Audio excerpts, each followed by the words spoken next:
Hey everybody, we are going to get this going. Just trying to set this camera up and get this. We're going to share this to Unlocked. Yeah, so Abby's going to share this to our Facebook page. But in the meantime, while we get things kind of set up,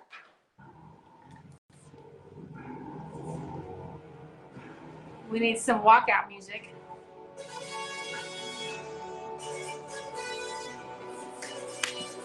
So good. You guys are about to be really blessed. You're about to have some chains broken. You're about to get set free because the truth is going to set you free. Just like it set me free, set my husband free. Hey, Tyler. Hey, Mom. All right, y'all. I think it's probably time. Hey, Jen, I got this. Okay. I'm out, guys.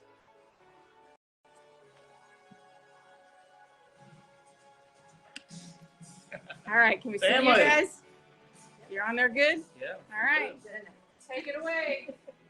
Hello, everybody. Welcome. Man, we're just excited to be here. This has been a long time coming, and we've waited a long time for this. This is going to be our testimony of our journey at Global Vision. We resigned February 26, 2023. So the year anniversary just came up. And we were eating dinner a couple of weeks ago with the Rockwells. And discussion came up. We were talking about the platform and the people that are hurting, the church hurt, and just all kinds of hurt. And you know, I've done a couple videos telling people, hey, let's quit looking at the car wreck and let's focus on the Lord. Because I just think it's important that we focus on the Lord. And people grieve in different stages, and we were walking with people, and even people were coming in new, or we're walking with folks and discipling them and helping them. And then it just all of a sudden it came out. Actually, it was spoken aloud from Matt. It's time to speak. And so we prayed on that, and we took it to the Lord, and we did, and it makes sense that it's time to speak. Love it. No, just what brought that on. I don't know what really brought all this to the forefront of us finally speaking. Mm-hmm. And, you know, we're also going to talk about why we have not talked before now. But what really, it has been a year, and it's been a very long year, and it's been a very hard year. And during that time, there was a lot we took on, and we prayed. We were on our face praying for Global Vision, praying for the pastor. And I need everybody to understand, this is a testimony. This is our truth. This is our story. We're not here to take Greg Locke down or Global Vision. We're not here to expose Greg Locke or Global Vision. This is our story. This is what we've gone through and how we're trying to get through it. We thought we were doing well. I thought I was doing good. And to give you a little background of why we finally realized it is time, and the Lord confirmed it for us. Greg and I were going through a very, very hard struggle. I mean, it was just a struggle we neither one realized until we both spoke it out loud. Mm-hmm. And we spoke it out loud. It scared us both. And he contacted a pastor friend of ours that's been ministering through this with us. He's really ministered to us. He's not a part of Global Vision group, I promise. You know, in case Greg Locke, anyone's listening, he is a long distance pastor. And hold on one second. Okay. We're having a technical issue. Trying to make sure. So please stand by. I have them get who can see it. I've got 15 people. All right. Have everybody chime in on my page and the Unlocked page if they're watching. Make sure they can hear you because they said you guys are breaking up. All right, let me get close to the camera. Can you guys hear? All right, we can see how people are responding. It says it keeps saying Audio is going in and out. Okay. And then Liberty said he can't even find it. So Okay. Let's see. Juanita's here. Edna, love you, Edna. Glad you guys are here. We are Welcome, Unlocked. Vincent. Unlocked Go Bucks. or Jen Rockwell. Or Jen Rockwell 8. Jen Rockwell 8. 1 N. JenRockwell 8. JenRockwell 8. If you cannot get on Unlocked. All right, let me get to my. Paul Coy's in the my house. internet is Michelle, how you whacking guys right now. doing? Hey, Paul, we're praying for you. Praying for you, Paul. Hey, Paul, we love you. Love you like ever. Yeah, Heavenly it Father, was- right now in the name of Jesus, fix the internet, please. Yes, Stop it the is. enemy. Stop the enemy. That has to be what this is because it started raining as soon as we started. Yeah. That's okay. All right, everybody, jump in the comments. I don't even see it on the Unlocked. What's page up, Eric? now. Glad you're here. Eric, we're praying for you guys too. Yep, Eric, you're in our prayers, buddy. His mother-in-law died last night Oh, at like 11 p.m. I didn't know that. so sorry. So sorry. So we're Praying praying for for you you. guys. All right, it looks like everything Everything good? Everybody hear is us? good. Let me just get it shared to unlock myself. Okay. Okay. All right, I would say kick it off and everybody just keep praying. Everybody keep praying. Let us know if you don't hear us. I'm going to kind of back up a little bit and go into the reason of why we finally realized it's time to speak, and there was confirmation. Greg and I both were going a very hard struggle. We won't go into all the details, but it was very strong, hard struggle that we both realized when we spoke it out loud that we were both in need. And so Greg reached out to a pastor friend of ours that's been ministering through this whole process and really being there for us, talking us through, some praying for us, not a part of Global Vision or any of that, out of state, just there for us. So we were talking, and Greg was concerned also. There's been some things going on within me, and stress causes, I don't know if anybody's heard tinnitus, where there's a lot of ringing in the ears, bad headaches, things like that going on. And Greg would pray over me to go away, but then it would come back. And when he contacted his pastor friend, our pastor friend, and talking through all of it, and he was going to pray for us, right then and there when Greg was talking, he had a vision. And he had a vision of a lady's hands, and she was holding a box that was taped up. It was kind of an older box, and he said it was taped up. But then he saw Jesus's hand on the other side of the box, and he knew it was Jesus because he had the holes in the, in the hands. And he said that Jesus was trying to take something from me, and I kept holding on to it. And I knew then exactly what it was. It's like, God, I know what it is. And I was holding on to everything that's been going on. We've been on our face praying. We tell everybody not to be bitter. We tell everybody, we've got to let it go. We've got to forgive. We've got to love no matter what. And that's what we were doing. We were doing it. At the same time, there was a part of me that I was so worried if I spoke it out, I would disappoint my Heavenly Father. And so I realized I was holding a hate.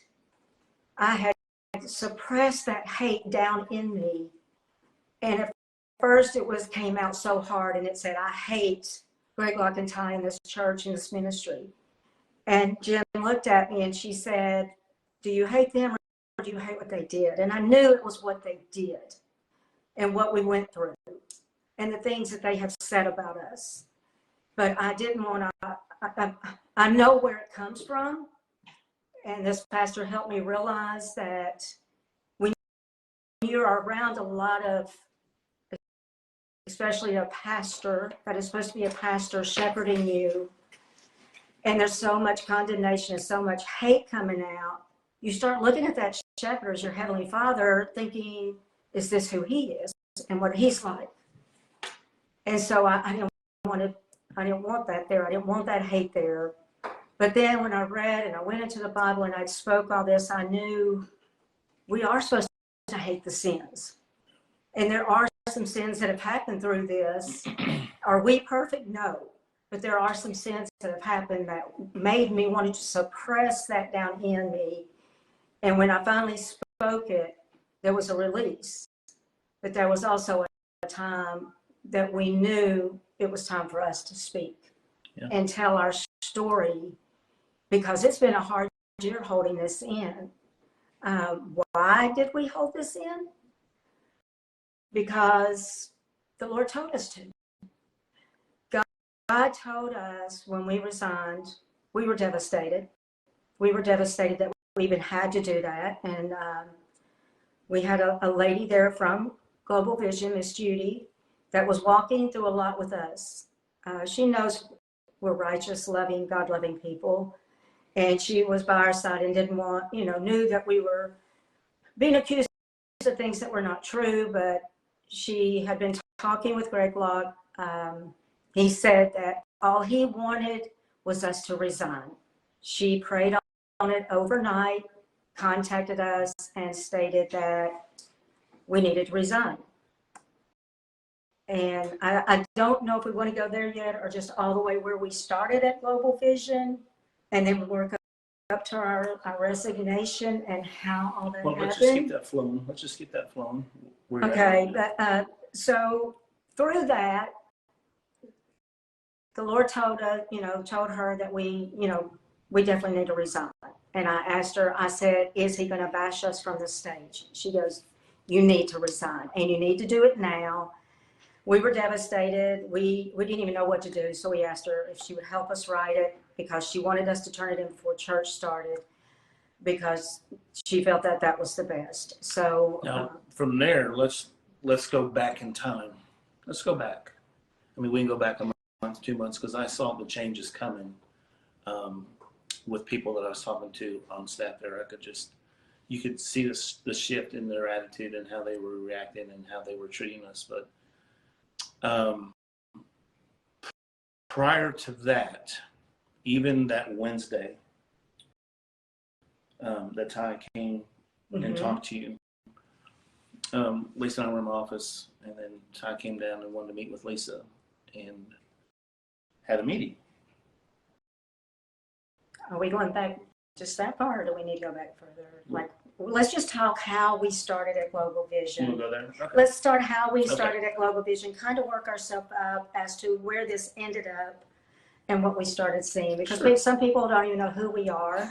Some people thought, oh, somebody famous, we're not famous. But I feel like we both feel like it's a story that is going to help a lot of people that have been through this hurt. I will say, I know I saw a post from someone one day. It's one of these, I don't really listen to other pastors or anything anymore. I just go into my word. And they made a remark about church hurt. It's usually not church hurt. It's just somebody that got corrected by their pastor and they didn't like it. So they called it hurt, and they probably didn't need to be there anyway. And I was like, what? There is true church hurt.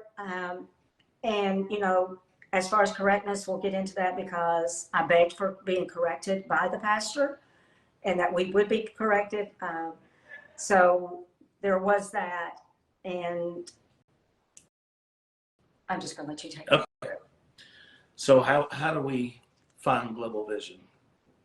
So we were on vacation in 2020. 2020. 2020. When all the mess was going on. We were in Florida. All the churches were shut down. It was our last day there. It was a Saturday. Just scrolling through Facebook, like a lot of people, and came across Greg and showed it to Lisa. What do you think of that? Hey, where's that at? Let's look it up. It's in Mount Juliet. So we went we got in town that night. We went there Sunday. And I think it was Roger Stone's first time there, under the red and white tent. So that's how we found it. That's how we got involved, and we started attending there. And we just attending and going and just learning the church and had a couple meetings with Greg, you know, and then it's just the Lord was really working in me like he never has before with discernment and prophetic words and stuff like that. And so as we were moving into that, then that fall, Lisa was like, we saw a deal for Franklin Graham, the march, and Lisa's like, I want to go to that. I'm like, what? So we ended up going. So we probably went up and back 4 or 5 times between November and January. And there was times, I guess, when Greg was there and we were just there. We weren't on staff. We were just going to church, but then they would see us in the crowd and wave to us, and we'd wave to them. And, you know, we were just on that journey at that time. So we were going back and forth. And then I started taking Greg on trips. I was just, the Lord just moved in a way that it just brought us together. And then I would start going with Greg on trips and driving him. And, you know, we'd just be, him and I in the Jeep, just driving to these places. And then the day came, and I could tell that the conversation was coming to come on board with the church. And we were up in Portland, I believe, Washington, Portland, and we had the conversation. So we came on staff. Well, I came on staff first, pretty much as his armor bearer. I did everything at that church except the money. I mean, I did a lot of day-to-day business. I tried to take as much off of Greg as I possibly could, just to make his life easier.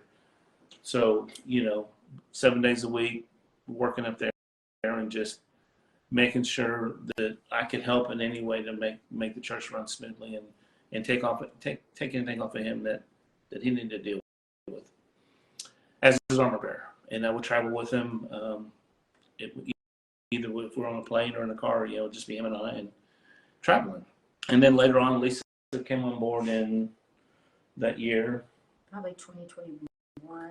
2021, answering the phones. And there was even a time when I think somebody wanted you to do something else, work in a different department, and Greg's like, no, she's answering the phone. She's the best that's ever done it. You know, I have no complaints with Lisa on the phones, and so Lisa was answering the phones. And look, let me tell you, that job right there, that was a 24/7 job. I mean, that phone rang off the hook, and I would just be like, how does she do it?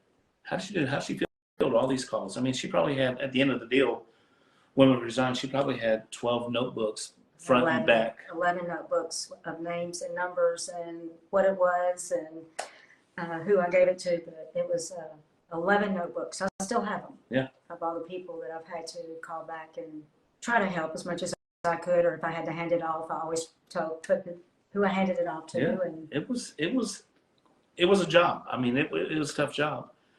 And in the process of this relationship with Greg and I, and then now with Lisa and Ty, and then all 4 of us together, traveling together, having dinners together, spending time together, getting to know each other and getting to know stories and stuff like that. I mean, there was a friendship there.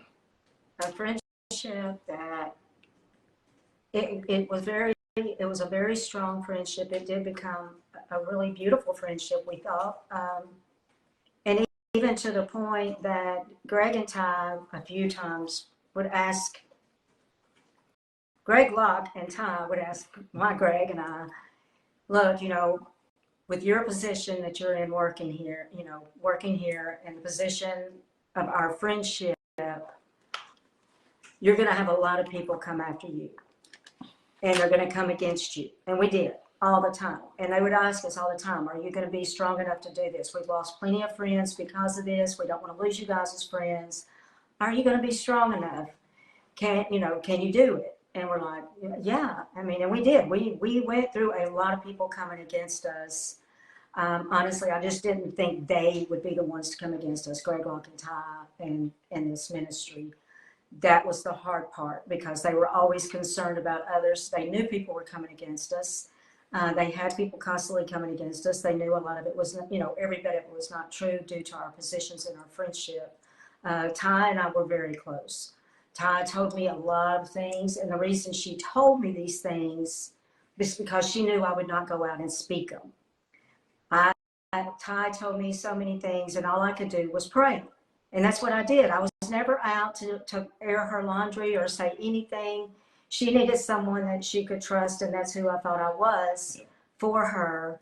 And so I would pray for her. I pray for her marriage. I pray for her children. Love that family dearly. Became very close to the whole family, where we even shared Christmas and different Thanksgiving and things together after doing that. So that's definitely made this a little harder than some people, working there and becoming friends. Yeah, it's we've seen a lot of transitions over there at the church, and one of the biggest ones was when the church moved in the fivefold ministry. Then we had another shift in the deliverance, and we knew it was coming. I mean, the Lord told me two months prior, before Greg announced it, that get ready, because y'all getting ready to move into deliverance. You need to start learning it. And all the conversations we've had with them, like Lisa just said, her and Ty, and then Greg and I mean, was never, I think, like I said the last time we did a live, you have to understand my position. So a lot of times I came across very hard at times, and I repented for that in the first video that we did, because of the position I was in. I had to protect this man. That's what God put me there for. And I told people all the time there, I said, look, God brought me here, and God will take me out of here. I was there to do a job. I was there on assignment, and was to protect Greg and help him in any way I could. And I mean, even Ty said that. Yeah, I mean, Ty would always tell me Greg's the best thing. Greg Borcher was the best thing for Greg Locke. He did everything with excellence. He knew him. He knew when to give him a toothpick. He knew when he needed anything. He was there for him. She goes, we've never had anyone that is so attentive to Greg like you're Greg. I mean, he just always is there for Greg and does it with the highest of excellence. And so, that's where we thought we were, honestly. Yeah. That's really where we thought we were in all this. Now, I will, we did have a lot of people coming at us. It all started first. Honestly, when deliverance came, that's when it all started. Everybody became a witch or a Jezebel or a demon. If they didn't like what you were saying, they didn't like the way you looked, everybody became a witch. I'm not sure what was going on. Even, some past employees, and, I'll be honest, I almost think now, looking back, that Ty probably played Stephanie and I against each other. Ty knows as well as I do. Ty would bring a lot of information to me about Stephanie, and I would never say anything. I always told her, Stephanie and Ty had been friends for years, many, many years. And when she would bring this information to me, I would always tell her, look, you and Stephanie, you love her. Y'all have been friends forever. I am not going to say anything about this. You need to go and talk to her.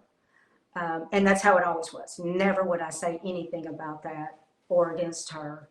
But these were people that, again, coming after us, wanting us out of there.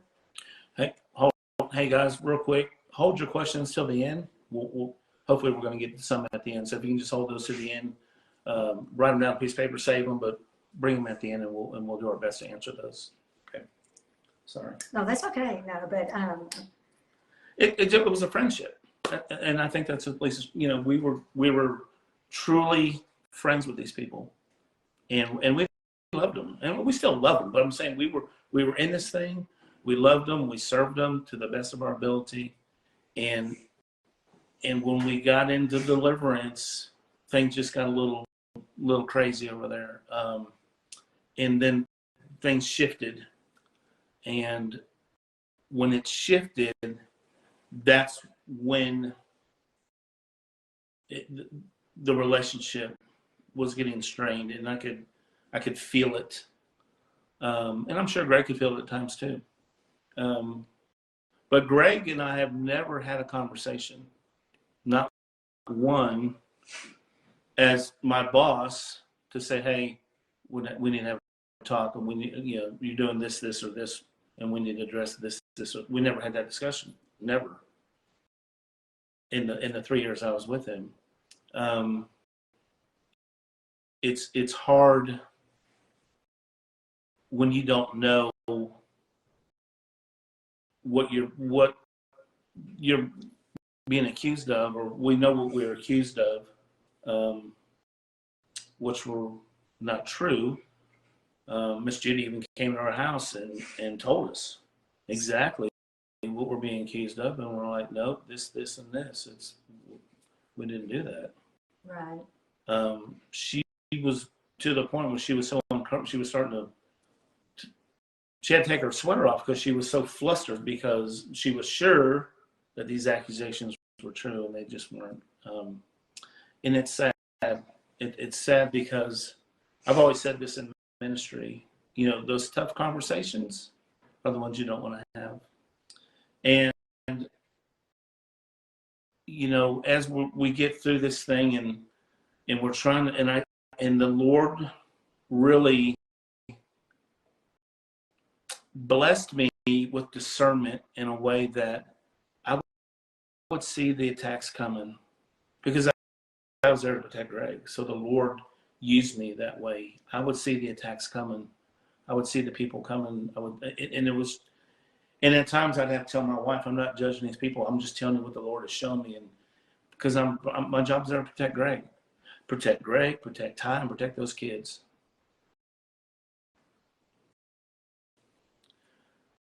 I'm not bringing the kids in this. I'm just telling you. And I've told them, I'm not only your dad's armor bearer, but I'm here to protect you guys as well. And I took that seriously, and I did. And I was there for those kids, all of them. So I just want that. I'm not coming after the kids. I'm just saying my job was to take care of that family and make sure nobody got to them. And that's what I did in this. And so, man, I just want y'all to just hear that, because I just need you to hear my heart.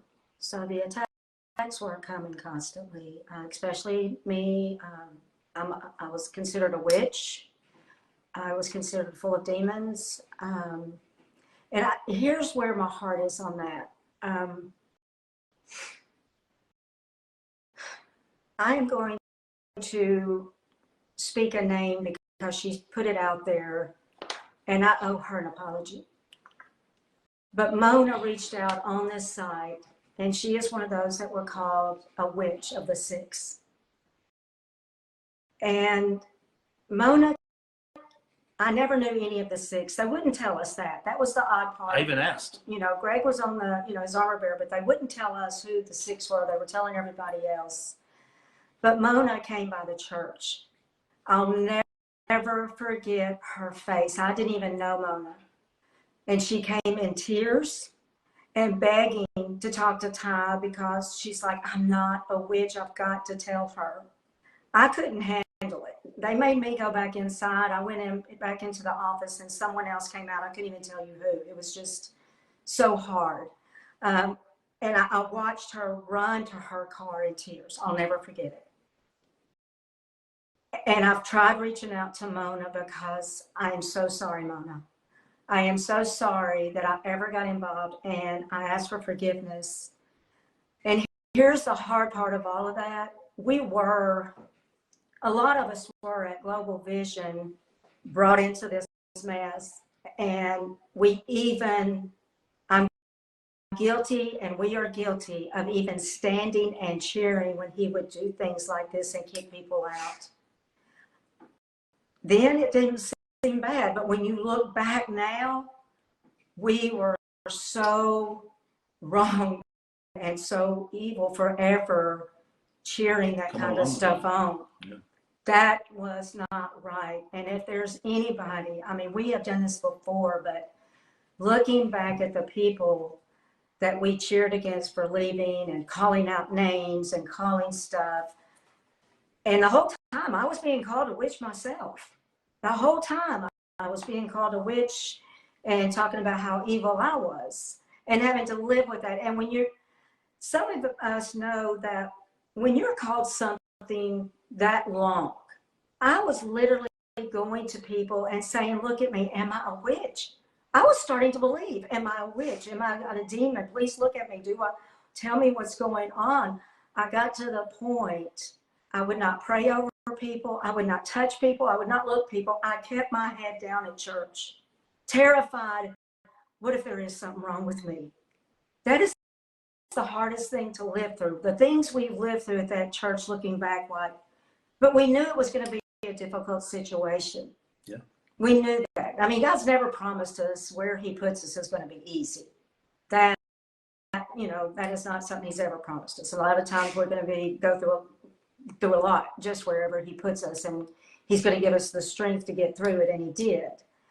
But that there, we did get pulled into that, and I'm so sorry for everyone that, that we came against and even shared that kind of behavior.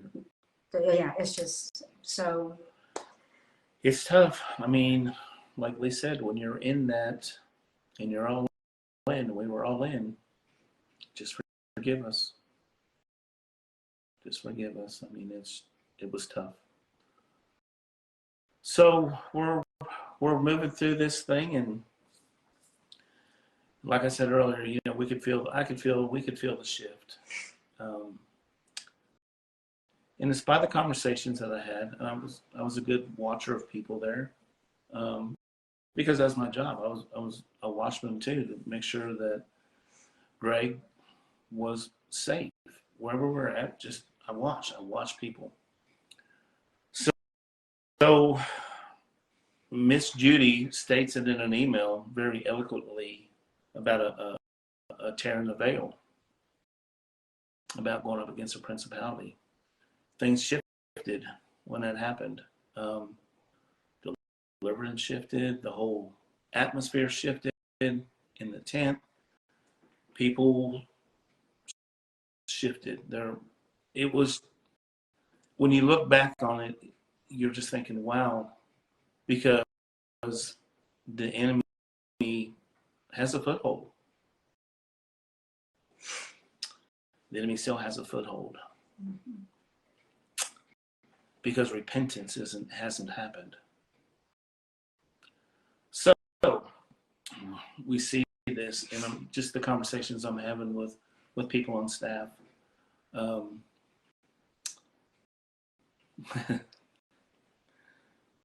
I talk about the trip. I don't know, I just feel. No, the things started shifting. We knew something was coming at us. I mean, we definitely knew it. We both felt it. We could see it. Even to the point, Cassandra, Cassandra, this girl, I don't know what I did to her, but she would not even talk to me. I had to finally, I'm like, look, we're adults here. And we worked together. I said, I don't know what I've done to you, and I know you don't want to talk to me, but we worked in the same office, and for months she would not talk to me. She would not look at me. She would not give me the time of day. She would pretend I was not even there. And I finally said, look, we work here. I answer the phones. You schedule Greg Locke's appointments, and you do the benevolence. I said, we've got to talk. Even if it's just business, you're going to have to talk to me. That's how bad it was getting. We knew something was going on. There was a lot of gossip. There was a lot of leaving me out of stuff. They'd all go to lunch and just leave me sitting there by myself as if I were nothing, and just say bye, and not even ask me to lunch. So we could tell something was going on. And so it got January, after a lot of this. I think a lot of people saw things after the January for that conference. They could see things had changed, and it definitely had changed for us, and things were being said. We could tell we were being treated differently. And then they had I don't know if I'm going ahead of myself, or do I go ahead to when they were doing the training? And that's when Ty talked with me. Yeah, just whatever the Lord's telling you. So I'm sorry we're going back and forth. I just want to kind of give the story and help you understand kind of what we're going through, but also trying to be careful of some of the things we said. Some things we cannot tell yet. So we're having to keep some things, but we could tell things were going on, And I'm going to tell you,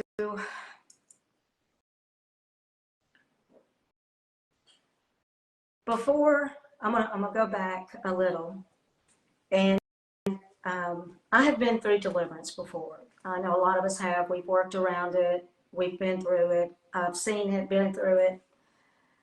One day, Ty came to me and said that she knew some things that were going on with me and wanted to do deliverance. And I was like, oh, okay.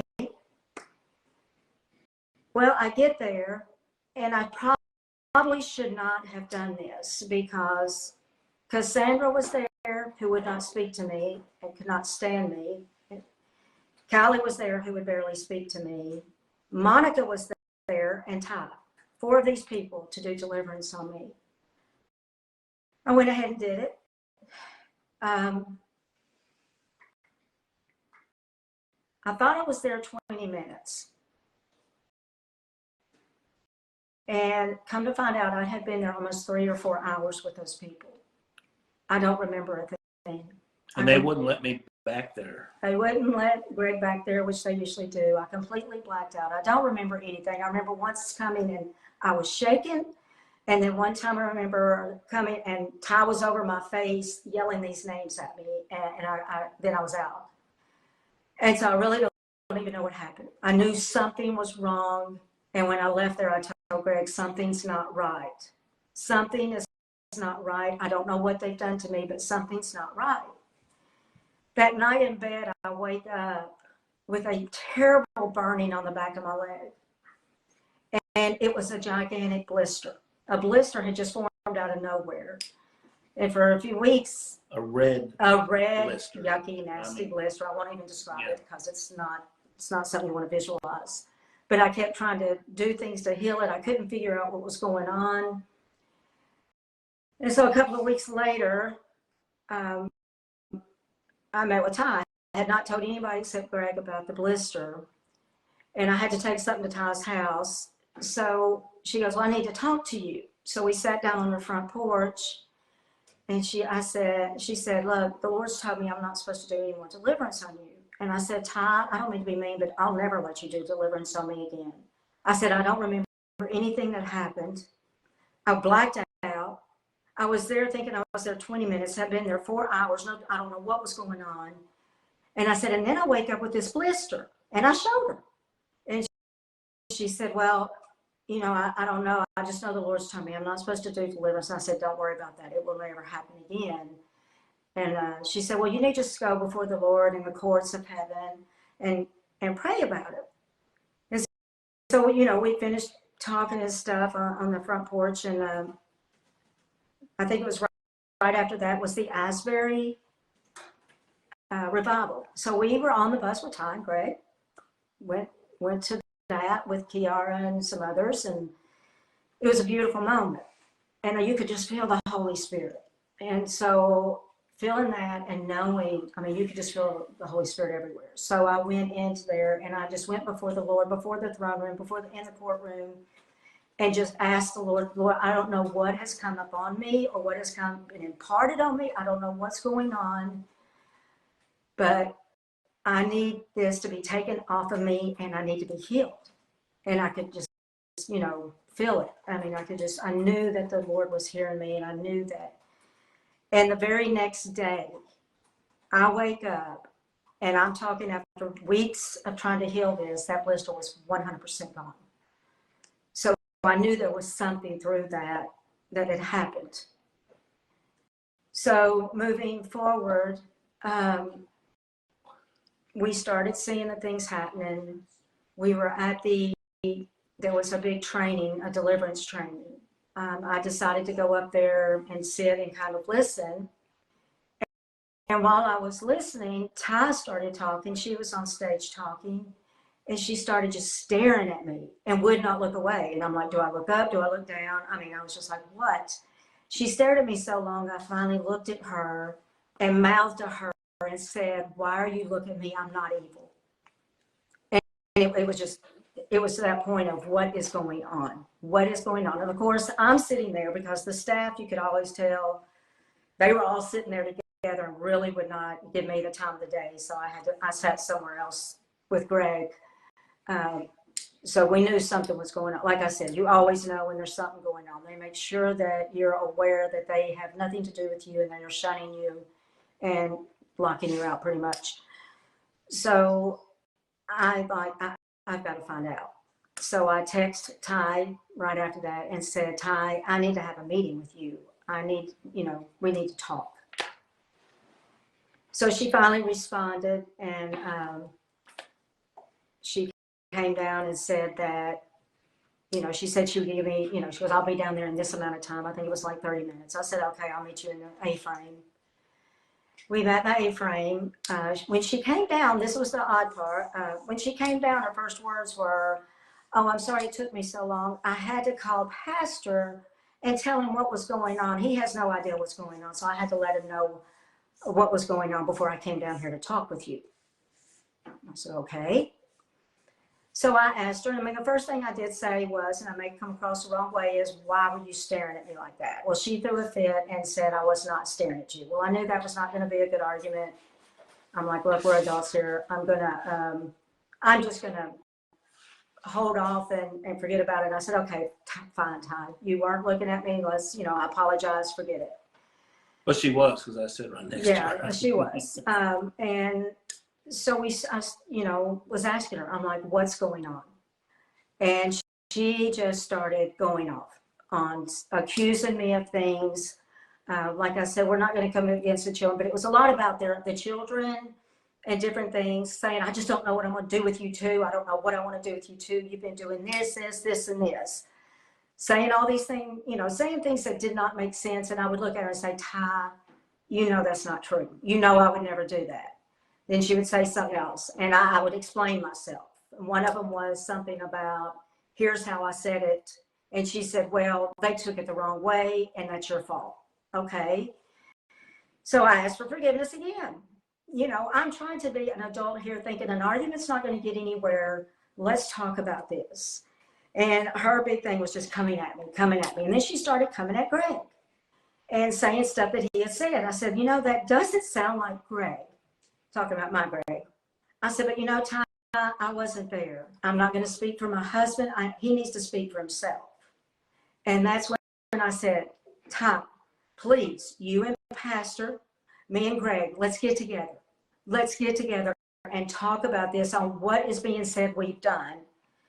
If we do need to be, rebuked or, anything like that, if you need to come against us, if we need to be reprimanded, we were not just going to church there. We worked for them. Yeah. And the odd thing was, when you look back, it's like those kids loved us. They loved us. I mean, even to the point, Greg was the best man for Hudson. I was by Lily's side at her wedding. She wanted me by her side through that whole thing, to see every look, when her husband first saw her, when her parents first saw her, when Greg and Ty first saw her. She wanted me there. We were there for that couple and loved them dearly. Then we were also asked to be the godparents to Toby. And they knew we loved them. They knew we were good people. They knew that we were a part of that family. And that quick, we were being accused of things and said things, and I begged. And that's when it comes back to that thing I saw from the pastor saying, somebody, probably the pastor was just saying something against, telling them they needed to change something and they didn't want to hear it. We begged for it. I begged and begged for us to come together like we're supposed to. We were employees. If we were doing something wrong, and if we were as evil as they said we were, it would have been way before then. They could have come to us at any time and said, we're getting these things said about you. People are saying things. We need to talk about this. Never once. Never once were we reprimanded. Never once were we talked to. I begged and begged for them to talk to us, and that if we needed to ask forgiveness, whatever we needed to do, let's just sit down and talk. And all Ty was like, I don't know what I'm going to do with you guys. I don't know what I'm going to do with you guys. After that, she walked out and said, well, I love you. We'll figure this out. And that was on a Wednesday. And that was on a Wednesday, the 22nd, before we resigned. That right after I went out of there, I went over to the office, and Callie and Cassandra were in there. Oh, sorry, that's me. We're in there. And so I thought, you know what, we're adults. I'm going to just ask them. So I said, hey, girls, I'm like, what's going on? I mean, have I done something to you guys? You won't have anything to do with me. At least let me have the decency to know what I've done if I've done something wrong. I think one of them, Callie, said something about I manipulate. And I'm trying to figure out, well, what am I manipulating and why would I manipulate? Because usually to manipulate, you're wanting to get something from it. And then Cassandra looked at me and said, I'll be honest, there's an evil spirit in you that we fear for us and our family. And I said, really? And I said, so you're telling me we're a deliverance church, you guys do deliverance, and you're scared of a demon that's in me, and you won't deliver me? Oh, no, we're not scared of any demon. I said, but you're fearing it for your whole family and want to stay away from me. 5'2", 110 pounds. So this is what I lived through constantly, even to the point where after we left, they brought holy water to wash off my desk because I was a witch. Purchased holy water. This is how, this is what people, this is what's going on in that church. Something's not right. You can't love someone just months before and that quick turn on them and accuse them.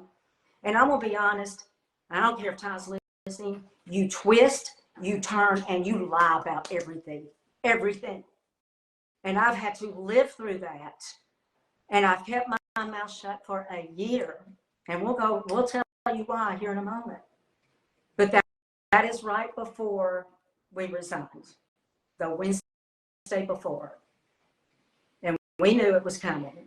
And we were reaching out to Miss Judy. Miss Judy was talking with us back and forth, praying for us, walking through a lot with us. We love you, Miss Judy. We love Miss Judy, no matter what. She's like everyone else.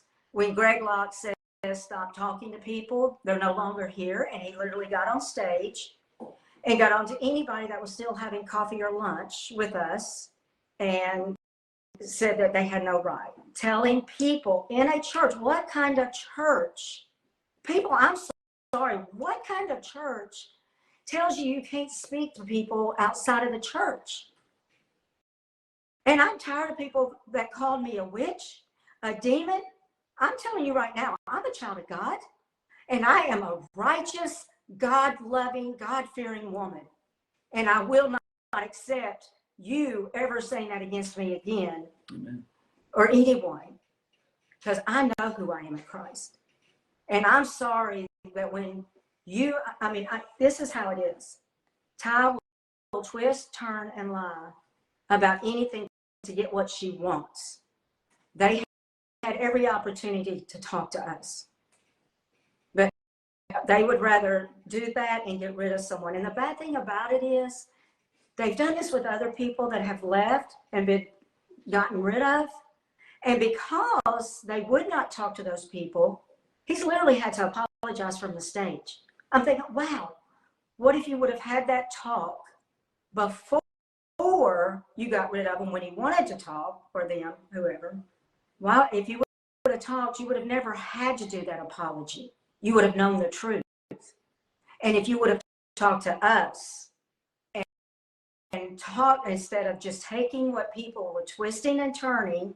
And I can tell you the things that Miss Judy brought to us that y'all were speaking of, like Greg stealing, Greg Borcher stealing, you knew that wasn't true. First of all, we don't steal. Second of all, we wouldn't be stealing from Greg Locke. We'd be stealing from God. I'm never going to do that. Third, they were saying we were stealing, and it was less than what we tithe. I would have just held back my tithe. And we know that Greg Locke, if we really needed it, we could have asked him for money. And fifth, Greg Borcher, when he would put that money in, knew there was a camera in the room where it was, put the bag in front of it so they could see exactly what he was doing with the money. Hello. But you want to get on stage and say all this stuff. You're going to put it all over the media. You're going to put it all in a film. People come in and saying we cussed them. People, look, I'm going to tell you now. We did make our mistakes. We did make mistakes. We're not perfect. Never said we were. Yeah. But we never got the opportunity to ever speak what was going on about all of this. And we begged for it. We begged for it. Yeah, it's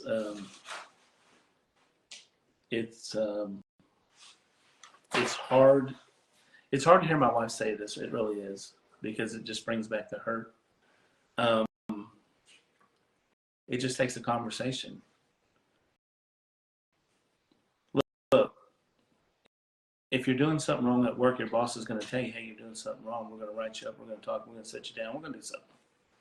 In any normal job, that's what's going to happen. Greg and I have had plenty of opportunities when I was there working with him and for him to have those conversations, and that just never happened. It never did. So, Sunday morning comes around, and I walk into the A-frame, and I just know right away I'm getting The silent treatment. I'm getting the silent treatment. I asked, where's Greg? I don't know. Okay, he's up in his office. I walk up to the tent. I walk to the back of the tent because I'm going to go to the house because I've got this resignation letter that I need to give him, which is odd that he's not in his office. Every Sunday morning, he's in his office. We have a routine. I talk to him. I take the money that he's gathered from the mail, put it in the safe. Got a routine. We do it every Sunday, but he's not there. So I go to the back of the tent because, you just know when everything's off. So I'm going to go to the house right next door, walk out of the back of the tent. Well, there's the security guy. And he's like, I'm like, where's Greg? Oh, he don't want to talk to you. I'm like, what are you talking about? Yeah, he just don't want to talk to you. I'm like, okay, here's my resignation letter. Just make sure he gets it, please. So Lisa and I go back in, and we usually sit on the front row for all that washed. So we sat in the back right corner and just blended in with everybody else. We just wanted people were coming up. Hey, what are y'all doing back here? Oh, just getting a different view today, because we were told. Now be the time to say that, right? The Lord told us. Well, we gave the resignation letter because Miss Judy was telling us about, this is what, the Lord has told her to do. Miss Judy went into prayer after that day, and told us here's where we know, okay, here's where it comes from, why we have not spoken for a year. Yeah. And that is because Miss Judy had told us that her and Marie, which is a prayer warrior, a friend of hers, long distance, had been praying, and that the Lord told her that we are to be quiet, not speak of this, and also not to even defend ourselves. And that the Lord was going to put us in the cleft of the rocks and put his wings around us and protect us. And the reason for that is because everything and anything that went on, I was the one to get blamed for it. And Miss Judy, even one day when she invited us over for dinner, Lisa and I, and she goes, hey, Greg, I took you to the courts. I want to tell you what happened. I'm like, oh, okay. So that'll be interesting. And she said, she's telling the story that she was there and Jesus was with her. She was before the throne. She could see a dark, evil spirit in the corner. And that spirit wanted to come kill me. And then the Lord said, no, he's my protected one. You can't touch him. And I even told Greg that story on the bus one day, so you ain't going to believe what Miss Judy said. So I have emails. And I've always told people, if you're going to say something, you got to show it. So I've got these emails from Miss Judy where she was corresponding with Greg, anti on our behalf, trying to let them know, hey, Greg Borcher is not a bad person. One of these emails, she even says, he's there for you. He's there to walk alongside of you. God appointed him for that. I mean, like Lisa said earlier, Greg would say from the stage, if Miss Judy said, don't get on a plane, we weren't going to get on a plane. This woman truly loves Greg Locke. Mm-hmm. She loves us. And she was concerned about what was going down because it wasn't right what was going on. And not just for us, but for the whole church. Yeah, for the whole church. I mean, there was a lot going on that was damaging the whole church, the whole ministry, and most of all, Greg and Ty. Yeah. It was damaging them, and everybody's tried to speak out to them. I know God gave Greg a word for Greg Locke before we left, and it took Greg a while to go to him because, he was a little bit. So probably, I don't think it was maybe a month before I resigned. And I told Greg to say, look, I need to meet with you because the Lord had given me this verse and I was sitting on it for months. Like, oh my gosh, how am I going to say this, Father? So I told him, I said, let's just get together one night. We picked a night. So I said, okay, be there at 7. I'm walking down the stairs out to the Jeep and the Lord says, you need to wash his feet. And I said, okay. So I kept going. Got the Jeep, put it in reverse, and he said, no, I said wash his feet. So I called Lisa. Said, hey, Lisa, sorry. Get a pan ready. I need to come back up. I've got to wash Greg's feet. So, okay. So we have a meeting, and I'm just talking to him as a friend as I'm washing his feet. Because one thing I've always told Greg is I'm second. I don't want to be in front of the camera. I don't want the platform. I don't want nothing. I'm here for you. I'm second. You're first. I'm here to serve you. And I've made that point very clear, even when we got out when we were out of town. I told him one night in the truck, I said, look, if you want me to move and flow, you need to give me the go-ahead. I'm not going to do it unless you're my shepherd, you're my pastor, okay? 2 big words right there. Mm. You need to let me know when to go because I'm not going to go without your blessing. And once he understood that, then he gave me the go to go and flow and minister and do healing. So I'm washing his feet and I'm talking to him, and then I give him the verse, 1 Timothy 3:5, get your house in order. And, it was a hard verse to give him, but I know that I needed to be obedient to the Lord because it was so on my heart. Because one, when you love another man and you're there and he's your boss and you're serving him and this is the assignment you're on, you want to make sure. And I think the whole time Greg knew my heart. Ty knew our heart, knew Lisa's heart. I mean, we were there 100%. Even when Nancy Pelosi came out with her list, I told Greg, I said, look, we could get picked up at an airport at any time and get hauled off to jail. So we need to make sure that our wives and kids are taken care of because you just never know. I was willing to do that and go to jail for a man. I was willing to do that. I could have said, no, I ain't doing it. You go travel by yourself, but that is how serious I took the assignment that the Lord had put on me.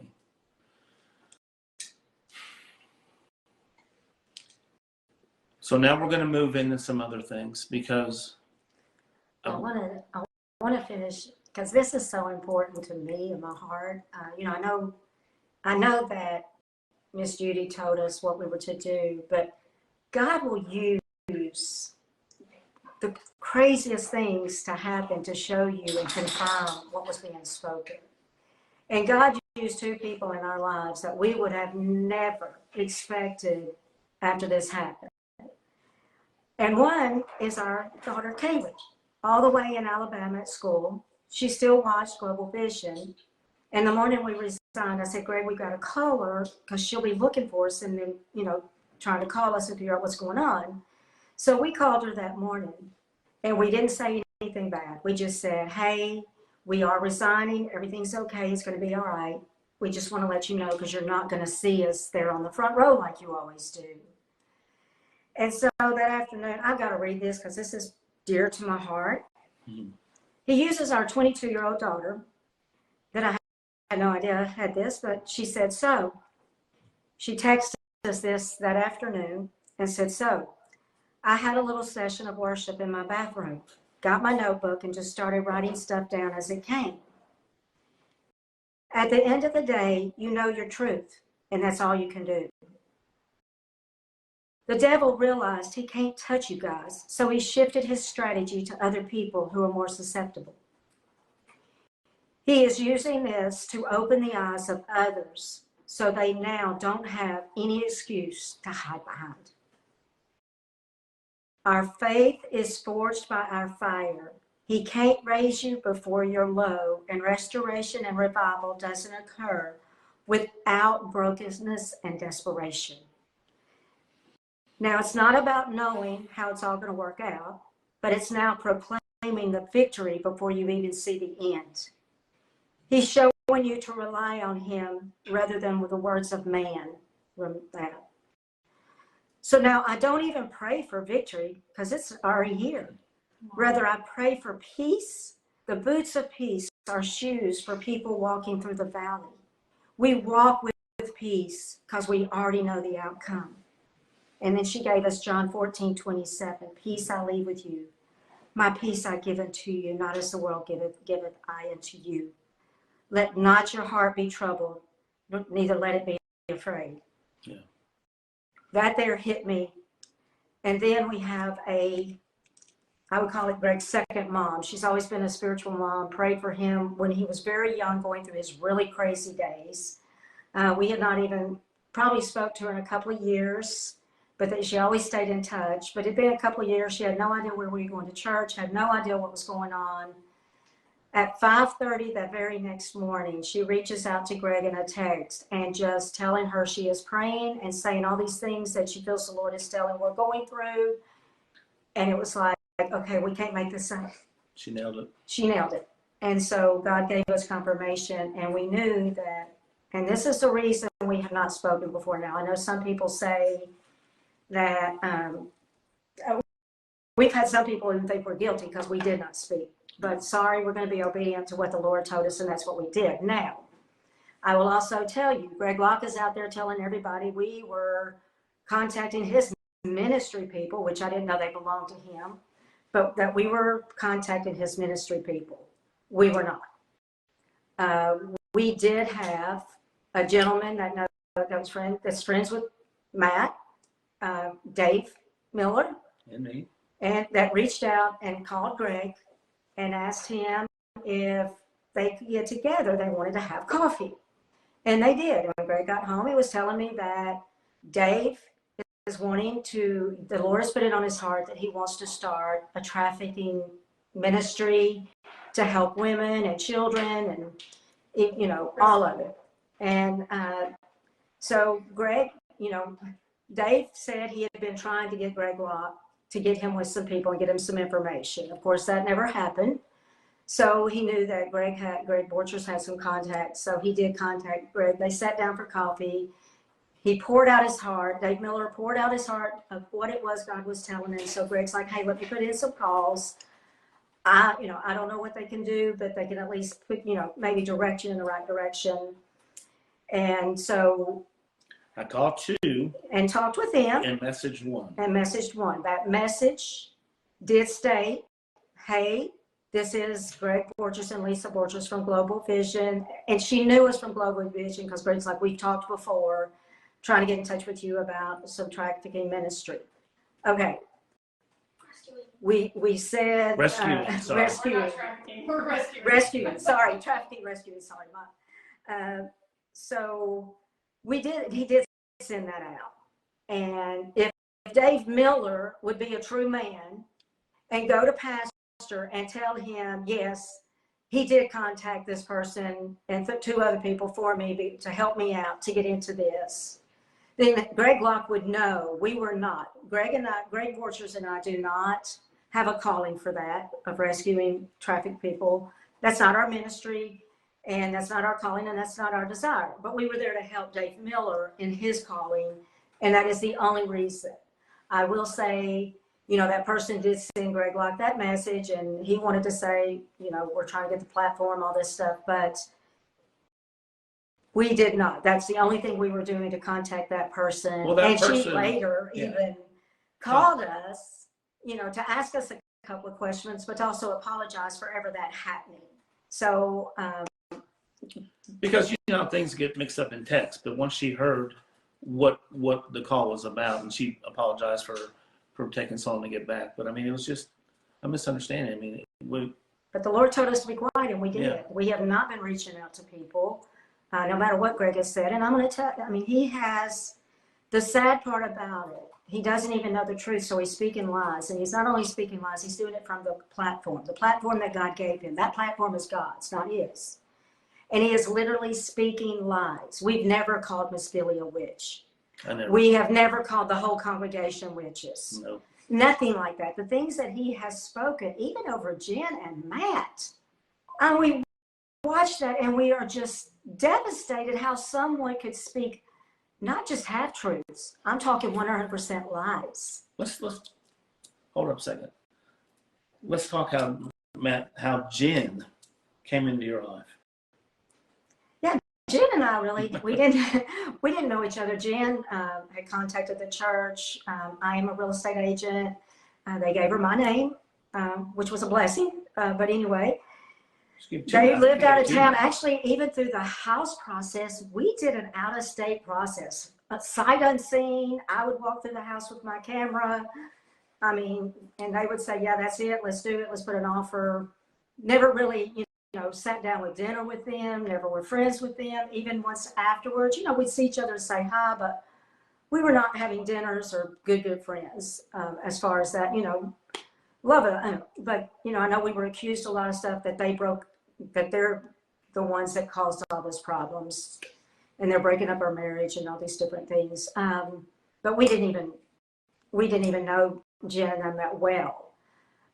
It was kind of crazy because 1 month to the day, we resigned in February 26th. March 26th, I get a text from Jen just stating, hey, it's been 1 month today, and I miss you so much. Things are not the same. And when I say they're not the same, it's dark. A darkness has been allowed in this tent, and it's not good. There's a lot that the Lord has told me, but he's making me hold it close to my vest.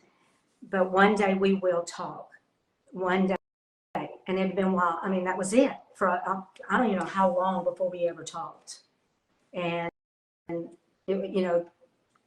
there was nothing there that he wants to put out all over the place. I mean, I wish Greg Locke would literally sit down with people and just have a conversation. So on that note, we kind of get into the stuff that's been said from the pulpit about us. And again, we've been quiet, haven't said anything. Up until May, the end of May, we were tithing and we were watching, and we were still involved from a distance. Even though we resigned, we were going to the courts on our knees for that family. The church, all the people. For 3 months. The ministry, the staff. We never stopped. That's what the Lord wanted us to do, and that's what we did. We're being obedient to the Lord. Well, Jen called one day, and we're on the phone, Jen, Lisa, and I, on speaker. And she's like, you need to do Matthew 18 with Greg. I'm like, no, I don't. He needs to do it with me. I put my head down, closed my eyes, and I heard the Lord say, if you're going to preach my word, you need to be the doer of my word. I looked at Lisa, and I was like, I'll do it. Lisa's like, you will? Jen's like, you will? I'm like, yeah, I'm going to do it. That day, I called Greg Locke. Went straight to voicemail. Never got a call back. Never had a meeting with him. Never had a discussion with him. Even when I left, I was sending emails on following up on some stuff that was going on at the church, letting him know, I've been talking to these officials. They have no idea I've resigned, but I don't want the ball to drop for the church. So I'm going to keep this thing flowing. Here's their information. Here's the email. You take it from here. Just so I wouldn't hurt the church in any way. I didn't want the church to suffer in that downtime. So I wanted things to keep moving. So I sent it to him, and I would send him emails just like, and nothing, no response, no nothing. And then I just started hearing, now look, when the Lord told me, when I said that, and the Lord said, look, if you don't hear from Greg Locke by the end of May, you dust your feet off. You dust your feet off. Well, I didn't hear from him. So at the end of May, I'm just letting you know, I haven't watched. I've gotten videos. Every time my name was mentioned, people would send me the clips. And I'm like, yeah, I don't watch. But I hear the rant. I hear the accusations. You know, the Lod Ross singer, when Lisa was talking about the money that I stole, you know, I was in a room with Greg and John Groves, and they said to give the deputy $140 in cash. The only camera I didn't have access to was the one in the count room. So I'd give the deputy $140 in cash every Sunday because we had a Wilson County Sheriff's deputy on site. He knows I didn't steal that money. I've got a giving statement here. It's the only one we could find. It's from January 1 of 23 to the end of December 23. Now the check in here, the only statement. Now look, we got paid weekly, and we paid with a check. Every time weekly. We've even had discussions, us four on the phone when we first got there, talking about tithing with Greg and Ty on a snowy day. We're out running around in the snow, and we're talking about tithing. So they know we're tithers. When I worked for the sheriff's department, I tell guys in jail all the time, if you're going to steal something, you better make it big enough where you can go get a private island. So $140 is not going to do anything for me. It's not. I wouldn't steal from God in the first place.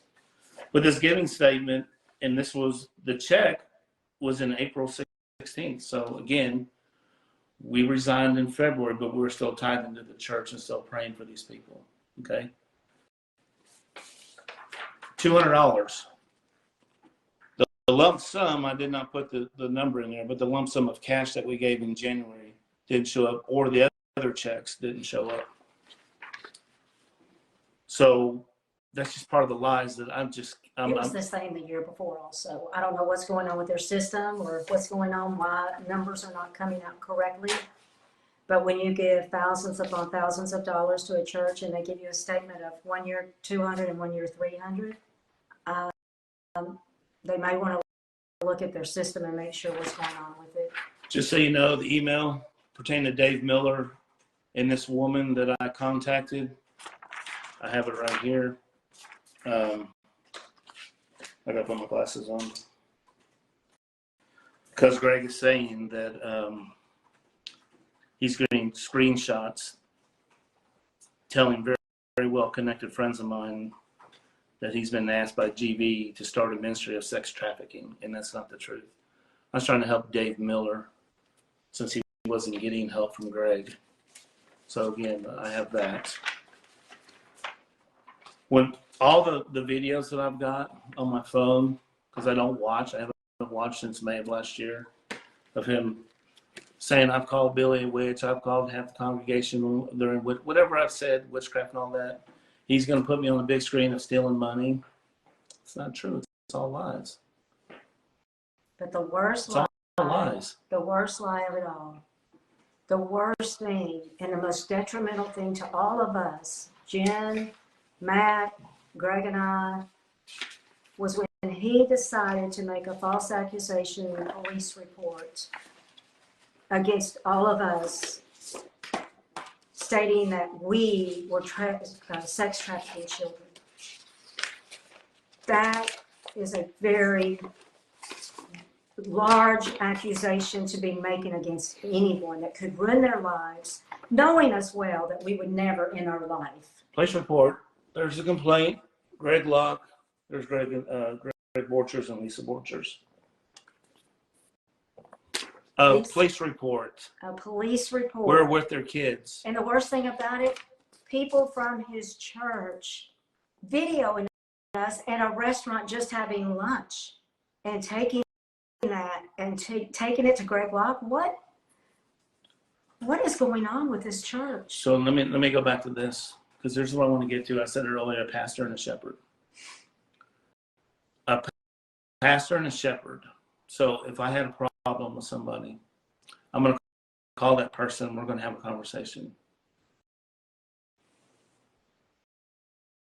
It's the right thing to do. If what you said on February 4th is how you just came after the Rockwells and then said, then after all the things you said about me, then you're going to sit there and say that Greg Borch is my best friend and he won't come back to work here, but I'll have dinner with him? Are you kidding me? A shepherd needs to smell like this sheep. A shepherd is going to reach out and find out what's going on. Keep the stuff off the stage and make that a private conversation. That's what a shepherd would do. Have the conversation with that person. Find out from that person what's really going on. Because I can assure you, even in deliverance ministry, a deliverance minister, if you're going to call people Jezebels, why wouldn't you call that person in the office and do deliverance on them? Why wouldn't you care for that person and love for that person and do deliverance and get them free of that spirit?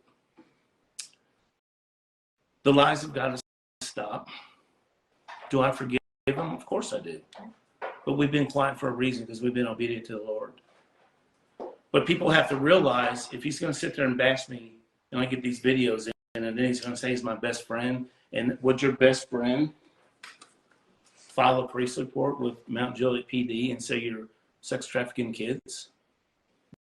Well, then I don't need a best friend like that. If that's the best friend, I don't need that.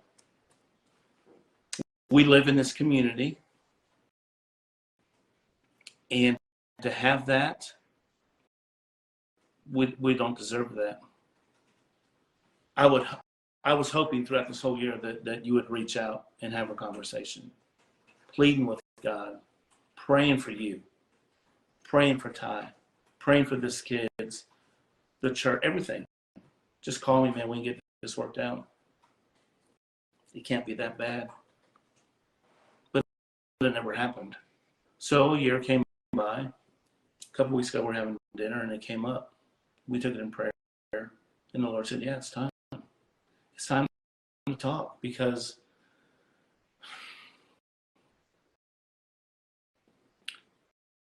people need to wake up and look what's in front of them and realize what people say.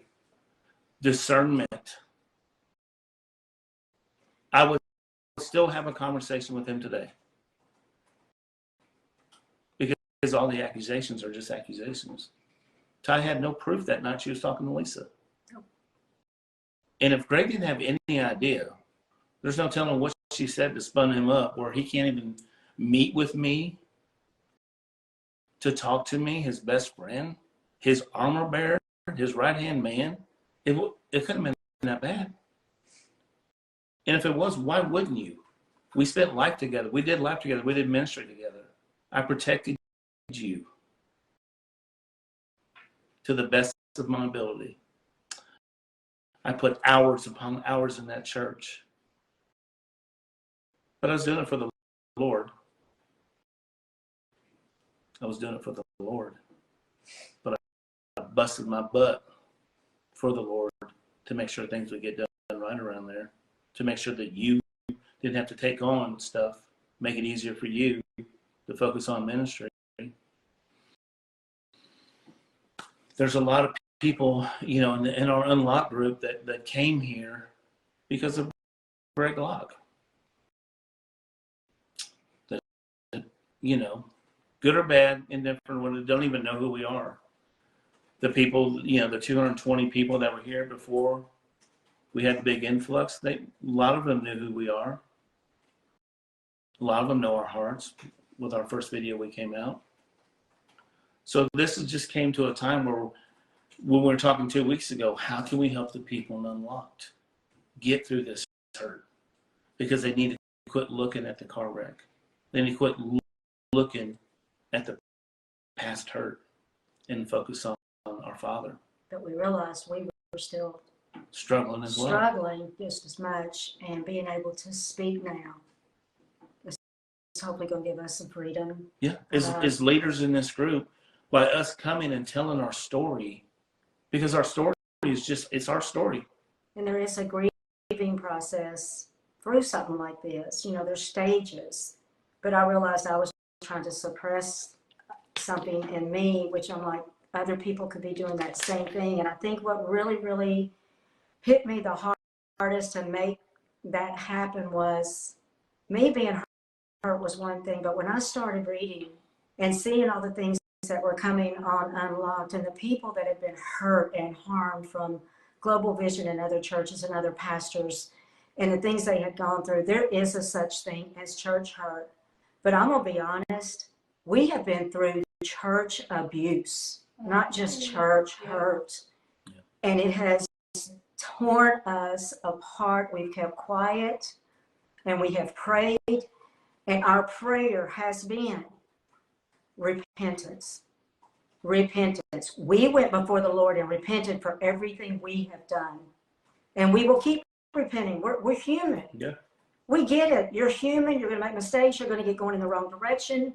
You're going to do things, but repentance is the only thing that's going to get you to return to your Father the way you're supposed to be and be where you are. And that's what we did. And that's the only thing we have been praying now is for repentance. Because I promise you, that revival you want so bad, Greg Locke, repentance will bring revival.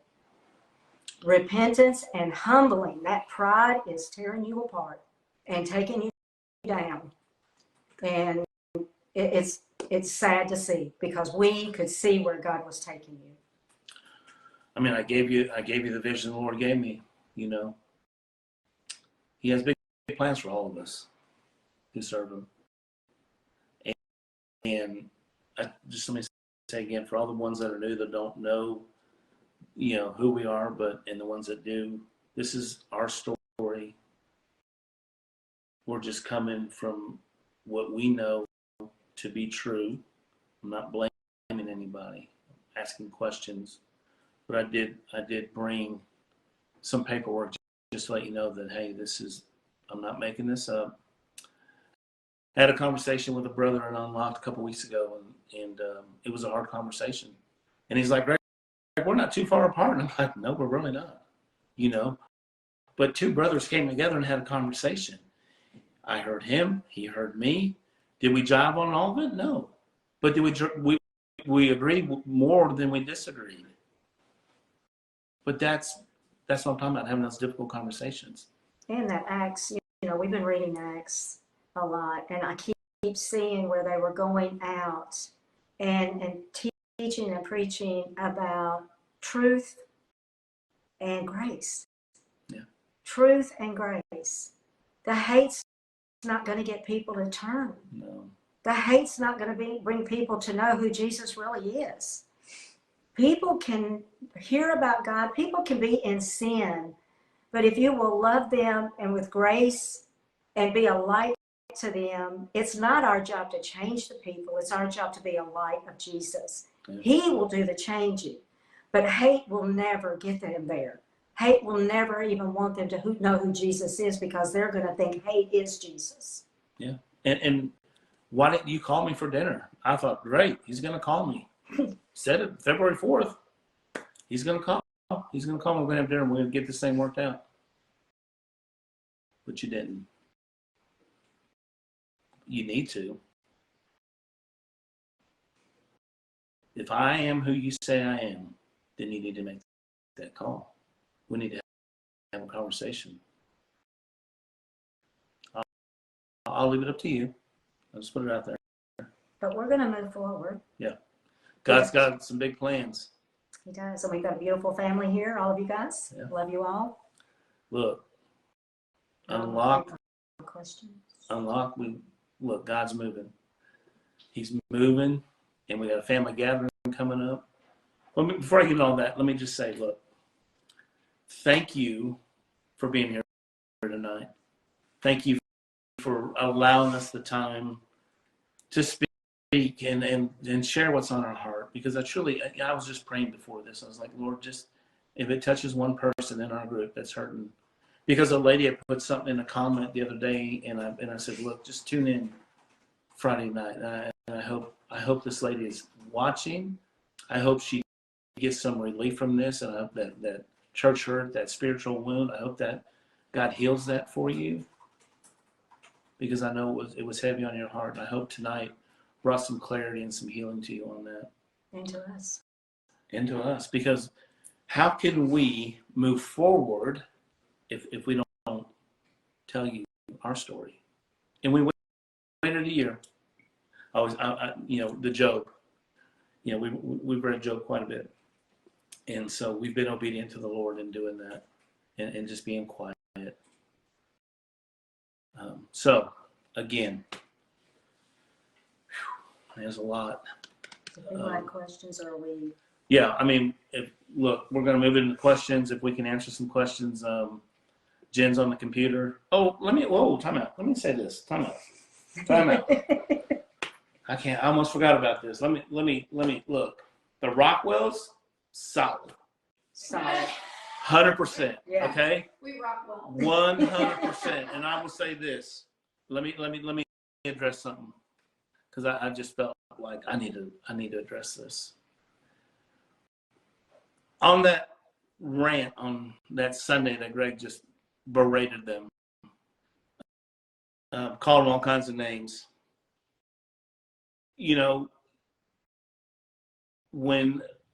When Jen stood up that night to give the money that she wanted to give.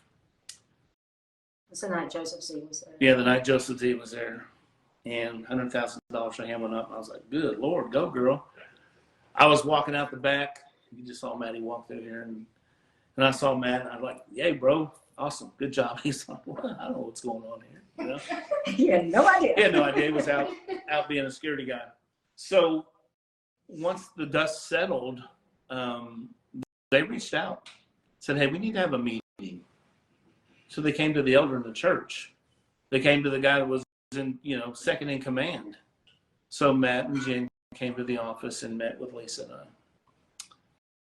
Now, I don't remember what was said altogether, but I do remember saying this to them. Before we meet, you told us in the past. Yeah. Oh, Yeah, okay. on Sunday, you said. Okay, go ahead. We're married. We're married. We talk for each talk, other. yeah. Go ahead. Yeah, we're going to rebuke all these pastors talking about our marriage too, because we've had two now try that and it doesn't work. So quit. We had a great marriage. Yes. So they came to the office, and one of the things I said, look, I need you guys to pray and fast for 3 days. Seek the Lord. Now, I'm not going to give you all bits and pieces about this conversation they had, but they had some concerns. And take it to the Lord. Come back. Tell me what you got. Well, they did that. Wow. We had a conversation. We sat down, 4 adults, had a conversation. And they took it to the Lord. And so they come back with a cashier's check. They told us, we had another meeting, they told us what happened, what was prayed about, how they came about it, what they decided on. I said, beautiful.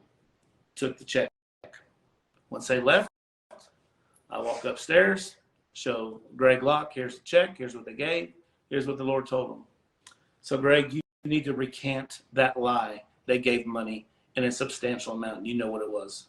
You need to repent for that and take that back. They don't deserve that. Calling them names like that. They don't deserve that. Not from the pulpit, not from a pastor, not from a shepherd. You don't do that to people. That's not right. You need to make that right. They gave from their heart, just like we did. Tens of thousands of dollars we've given to that church. You need to make that right. So, family, I had to get that out. I just really felt like I need to protect them on that, just like I protected Greg. I'm just that protector guy. But they did it the right way. They came to an elder in the church, second in command, and as a husband and wife together, they took the advice. They went to the Father. They prayed about it and fasted about it and got an answer. And they came back and they gave. And guess what happened? Boom! They grew stronger. Blessings out the wazoo. Blessings. Out the wazoo. Blessings. Financial blessings. Relational blessings. Relational blessings. Relational blessings. Come on. They were obedient. Make it right, Greg. Make it right. Okay. Enough of that. So, again, thanks, family, for being here. Now, look, we got questions. What are you tapping me for? Oh, I'm not. I was just. Oh. It's usually if I'm getting out of hand, she's tapping me. Yeah. But no, if there's any questions you guys want to ask, Jen's at the computer, fire away. You know, I can't see, so. I know we've been on here for a while, so you may be ready to get off. We just, we really shortened there. So there's a lot more to our story we have not even said. So, I mean, so much that it would take all day, if not a few days, for all the things. Okay, so Beth Ann is asking if Monica was fired by Greg. That happened. We weren't there. After we left. Yeah, we weren't there. We Sorry, weren't there, Beth. and that's her story. So we have no idea on all of that about Monica. Someone was asking, or we need to say somebody was asking if Greg Locke fired Monica, and we don't know the answer to that. We were not there, so we have no idea. We'd never want to speak. That is her story. Paul Coy has said a number of times that he knows what happened. So if he feels led of the Lord to release that, then people can contact Paul. Well, I don't know if you can hear Jim in the background, but apparently Paul Coy knows all about the situation. And if you want to know what happened to Monica, reach out to Paul Coy. How many people do you think have left in the last year?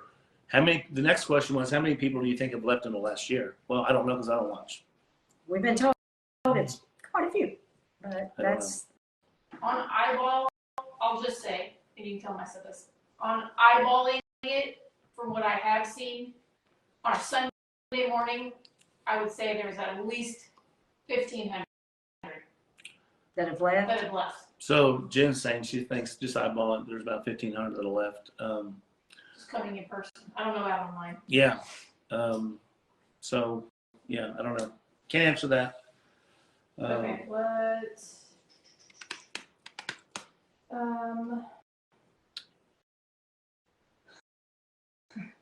what's wrong with Greg Locke that he acts this way?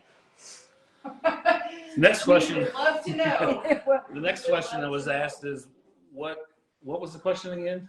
What has happened to Greg Locke What to has make him happened? act this way? Yeah, what has happened to Greg Locke to make him act this way? I don't know. We don't know. I don't know. Now, look, the questions really, guys, I mean, if it pertains to our story, what you've heard tonight, that we could answer, we'd be more than happy to. But We can't answer for Greg Locke. We're answering for us right now. yeah, we can't. Everybody says that they can hear me. Tim Greer would like to know how many kids have gotten adopted through the Adoption Foundation. We don't know that. Tim either. Greer asked that question? Yeah. We Hey, don't know Tim. either. How you doing? No idea. We know of one.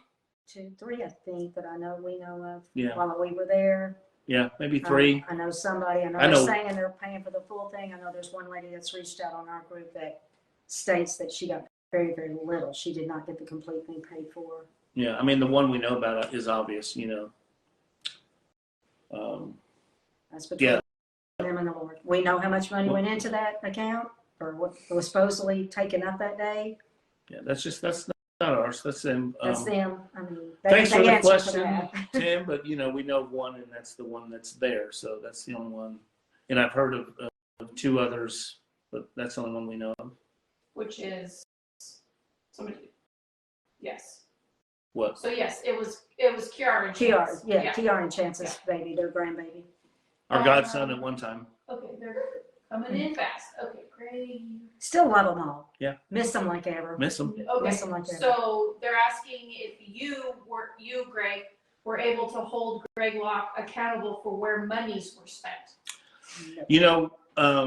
Again, I did a lot of stuff at the church. One thing I didn't handle was the money. Just wasn't. that just the Lord. I just wasn't me. I did everything else. The only two on the board that deal with the money are Time Brick. That's all we know. They give all the answers. They make all the decisions as to what is being spent, where, what's coming in, all that. And I hope you guys appreciate that. I mean, I'm being very, very honest with you. So, I mean, I'm going to answer you honestly. But if I don't know, I don't know. And I'm not going to assume or say anything. I'm just going to tell you what I know personally.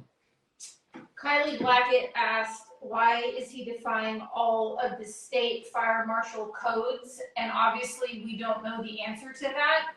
But if you guys have questions about the legalities of the things that are happening at Global Vision, as far as the lawsuits, the things that the counties are coming against him for, that the state, that the Larry and Linda Kent are coming after him for, Kylie Blackett is a good resource. Yeah, Kylie, we've never met. Hopefully, we can catch up on Messenger. I'd love to talk to you. And hey, it's March 1st. Almost forgot it's March 1st. It's Friday. We're here. Rhonda, I can't say your last name, sorry, wants to know what your specific jobs were at the church. Well, I mean, I just told you mine. Lisa's was answering the phone. I answered the phones and directed them into the right people, prayed over a lot of people. We never really, at that time, had someone I could send prayer to, so I would try to write down prayers constantly. Sometimes I would be on the phone praying with people. I would spend hours on phones with people, struggling. If it were men, I usually sent that to a male pastor to talk with a man. That was not something I was going to do. But mine was just answering phones 24/7. Did not get a day off. If I was doing something during the day, then I made my calls at night, because if I didn't, then I would have probably thousands upon thousands of calls constantly. She did a lot of praying. She did a ton of praying. Again, my job was everything. I did, from traveling to day-to-day operations at the church. So I hope that, I mean, it's just funny, that question, because I remember one time they were making business cards, and I walked in the office, and the girls were like, hey, what do you want your business card to say? And I was like, just my name, because you can't, there were too many titles. Travis and Beth Hart want to know if did Greg Locke really give up the 501c3? Well, here, let me say this. Well, these are good questions. Yeah. We've done our investigating, and I would suggest that you do yours as well. Right. Good question. Good question. Look at it. Okay. How long were you members? Nora D wants to know how long you guys were members. 2020 is when we came there. August of 2020 is when we came there. Yeah, so 3 years. So 3, 2 Liberty Valor wants to know if you personally know what happened for the swing set, the money for the swing set. I don't know, Liberty. That's a great question. I know it was talked about. It was he said from the stage, we're going to raise some money for a swing set, cleared dirt over there, prepared the ground, and it never showed up. But good question, Liberty. Kylie Blackett is asking if you are able to speak about what you know for January 6th. Your involvement, what you have. We were just there together as. Yeah, we weren't on staff We then. weren't on staff Lisa and then. I went up on January 6th, and yeah, we went there. We walked down that morning, couldn't even get nowhere close to what was going on. Then we just walked down Constitution Avenue, and just Lisa and I just enjoyed the scenery and watched everything happening. And Prayed over a lot of people. Yeah. I mean, we had a big circle of people just praying there. when we got down to the White House, to the Capitol, Yeah. we might have 50 people around me I was praying for. And never saw Greg that day. I saw some security guys that were there that came up, met them over there briefly. But no, I never. January 6th was January 6th, and so people have a lot of opinions on that day. I mean, we were there, so there was, I don't know, 2 million, there were so many people there. With Lisa being so short, she gets so claustrophobic. We just had to We couldn't get close. We had to stay far. Yeah, we just had to get out of the way, and we just did our own thing. It was freezing cold. We bought a beanie, and we enjoyed our time together. But yeah, we were there, but we weren't on staff at that time. So I hope that helps, Kylie. Do you know what happened to the food bank? Yeah, I do. I mean, I was involved with the food bank. Who's asking that question? Ann Wilson. Hey, Ann. Glad you're here. So yeah, the food bank. The food bank was there when I got there, and then it kind of the person that was there. I had to talk to that person. Being in charge, you have to do some things that you don't like to do, and that was one. I had to let her go. I was told to do that through Greg and Ty, and then so at that time, Chance was brought in. Greg said, "Hey, he's got a hunger for this ministry. Will you help him do this?" And I said, "Yeah." So Chance came in, and I was trying to help Chance in every way possible to get this thing going and to disciple him and mentor him really and what he needed to do on a daily to get this thing going. And it just never got traction. I just think it was more than Chance could handle at the time. He just, it was just more than he could handle. So then the food ministry kind of went away. We had food in there from the previous that was old and stale, and we had to get rid of it.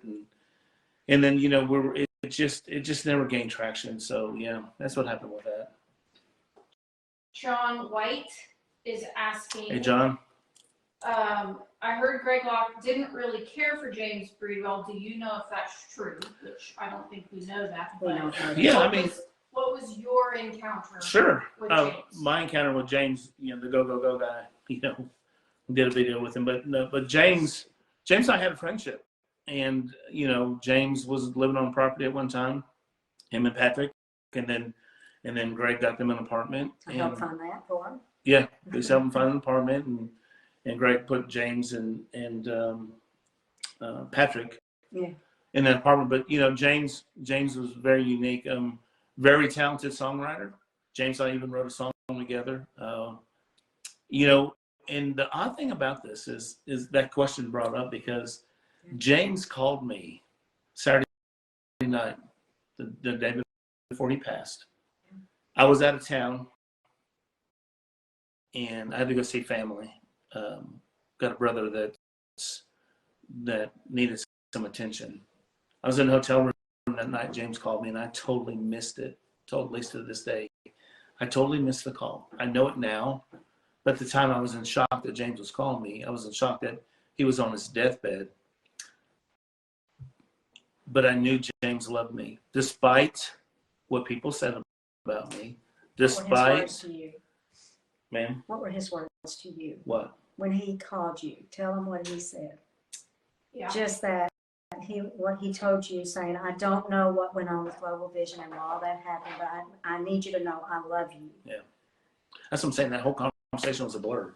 I told Lisa, and I missed it because I was in shock that he called me because I knew what she just said. He wasn't allowed to talk. On his deathbed, he wanted Greg to know that he loved me. That he loved him and that they've always been friends. Yeah. So it was a beautiful moment. I hate it to this day that I just didn't wrap my head around because I knew in the back of my mind, why is he calling me? He's going to get in trouble. Yeah. If they find out, they're not going to be happy with him. But then he went to be with the Lord, so he's up there dancing and playing that guitar. So miss you, go guy. Thanks for the question. Great question. Okay. Jamie Price Willis is asking if it's okay to reach out to you guys personally to talk, have conversation. That's a Lisa question because that's came from a woman. So well, I mean, that's fine. Yeah. Messenger. Yeah, probably Messenger, and then we'll figure it out. Yeah. Lisa is very busy, y'all. I don't even get to talk to her. I know. Yeah. I mean, please don't get upset if I don't talk immediately. I'm trying to get my business going. I know a lot of you guys are aware when we lost everything. We lost friends, we lost our ministry, we lost our jobs, and we have been doing everything trying to get our life back in order and just being able to hang on to things and make a living. Yeah. So staying pretty busy right now. Yeah, trying to reach out on Messenger. Absolutely. We don't know the answer to this, but Nora Dean is asking, did Greg ensure that Brother Buford was properly buried? I have no idea. No clue. Yeah, sorry. Billy Barline, did you all find a new church? Thank you for being nice to me all of my times at GBOHIO. I got your friend request too today, Billy. I just haven't responded yet. So, well, that was a long question. Yeah, that was I us. got- We are not in a church right now. Oh, no. We actually don't even listen to a church. We don't listen to any of the demon slayers. We don't listen to anything. We just go to the Lord. We go in our Bible. We read our word. We have, kind of a Bible study. Just the four of us really, digging deep into some things and trying to. Five. That's right. Abby. Can't forget Abby. She's our. And I guess Ricky Juanita too. Yeah. So we are doing a Bible study, but no, we are not in a church. That is something that is.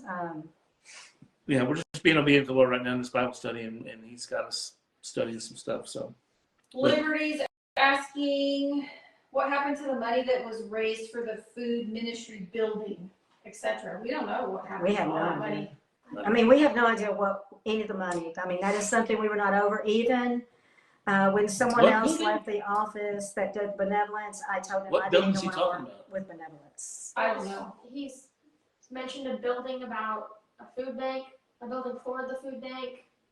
I don't know. We use the building we use now is the youth building. Are they talking about the house that was purchased I don't know. What's he talking that they about? were going to use for the homeless man? I don't know, Let me see Liberty. if he comments. Hang on, I'll look through if he comments again, but there's more questions. Okay. Kylie said, thank you. What sort of comments has Greg Locke made about the noise issue, noise ordinance petition, and all the complaints from the community? He just gaslights it. Yeah. He just got, I mean, you hear it. If you watch, you'll hear what he It's says so about it. loud in He there. puts it out there. He doesn't, I mean. I will say this, Kylie, you put out some great information. You're a voice in that community. Mhm. And I mean, a concerned resident. I mean, it's valid. But again, you really, you do a good job. Let me just say that you do a good job with She what is you, thorough. yes, Very very thorough. Like I said, I would love to talk to you as well. Lisa asked a question about how did the demon slayers not see what's going on, and I don't know if that's just a rhetorical question. We can't possibly know that. We've asked it ourselves. So we have Yeah. asked that question ourselves. We have asked why prophets have been in this place and why demon slayers have been in this place, and they're not seeing what's going on. I have no idea. We've asked the question, but I could not answer that.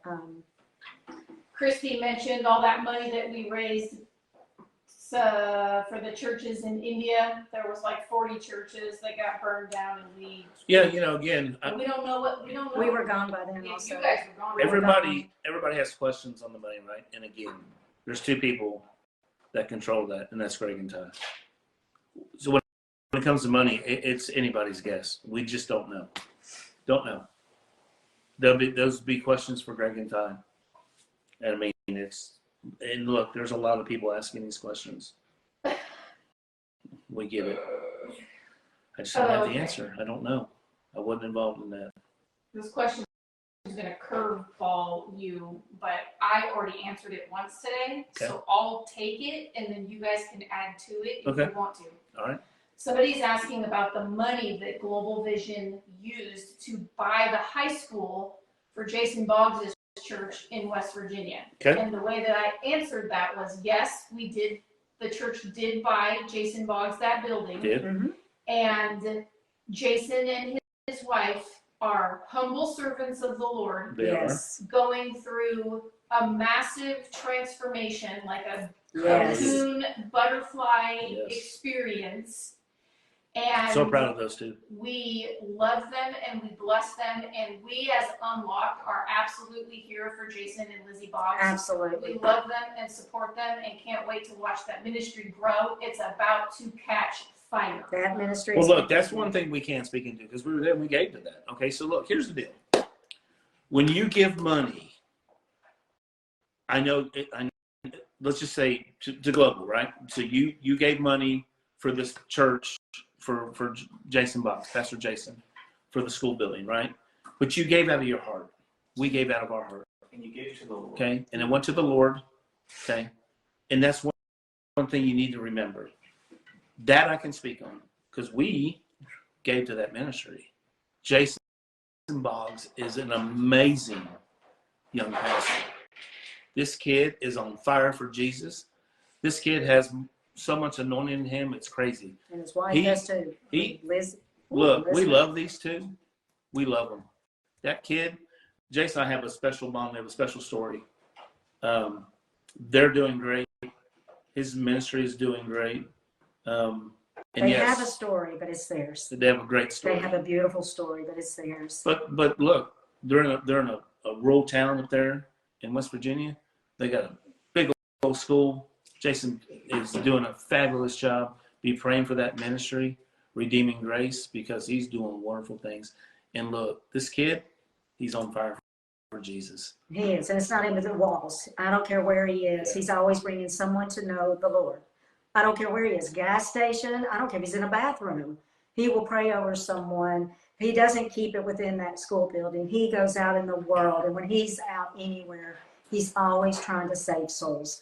And that is what it's all about. And now he's got his wife by his side. Oh, beautifully. By Just his like I have side. my wife by my side.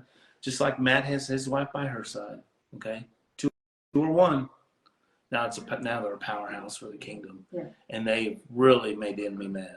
So the Boggs, we love them. We love them. Okay, do you have any desire to give your thoughts on Greg joining up with any ministries? Benny Hinn, Henry Schaefer? I mean, look, everyone has a sermon on that. Everyone has their own opinion on that, and we have ours as well. But look, that's between Greg and whatever he's done. It doesn't concern me. I mean, look, We're not at the church. we're not the church. So even if I was at the church, then yeah, it would be a concern to me. Okay, but we're not there. So bless them.